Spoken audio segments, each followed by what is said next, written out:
আসসালামু আলাইকুম এভরিওয়ান। মিথিলাস কর্নারে আপনাদেরকে স্বাগতম। আপনাদের জন্য নিয়ে আসলাম একদম নতুন ডিজাইনের সব গেঞ্জি। 21শে ফেব্রুয়ারি উপলক্ষে নিয়ে আসলাম আপনাদের জন্য দারুণ সব অফার। যে কোনো 3টি গেঞ্জি সেট নিলে পেয়ে যাবেন পার পিস 380 টাকা করে।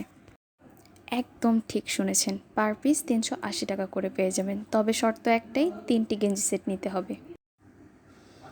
গেঞ্জি সেটগুলো 9 থেকে 15 বছর বয়সী বাচ্চারা এবং 16 থেকে 30 প্লাস যে কোনো বয়সী মেয়েরা পড়তে পারবে, একদম ফ্রি সাইজ। তারপরেও অনেকে বডি সম্পর্কে বিস্তারিত জানতে চায়, তাদের জন্য বলছি বডি নর্মালি 32 থেকে 44 পর্যন্ত, আর গেঞ্জিগুলো এবং পায়জামা লম্বা 36 থেকে 38 পর্যন্ত। এই সুন্দর গেঞ্জি সেটগুলো নিতে এক্ষুনি ইনবক্স করে ফেলুন। সাথেই আছে ধামাকা অফার। অফারটি একদম মিস করবেন না। অফারটি থাকবে 21শে ফেব্রুয়ারি রাত 12টা পর্যন্ত। সবাই দেরি না করে যত তাড়াতাড়ি সম্ভব অর্ডারটি কনফার্ম করে ফেলুন। ইনবক্সে অর্ডার দিতে কোনো সমস্যা হলে অবশ্যই হোয়াটসঅ্যাপে যোগাযোগ করুন। ধন্যবাদ সবাইকে।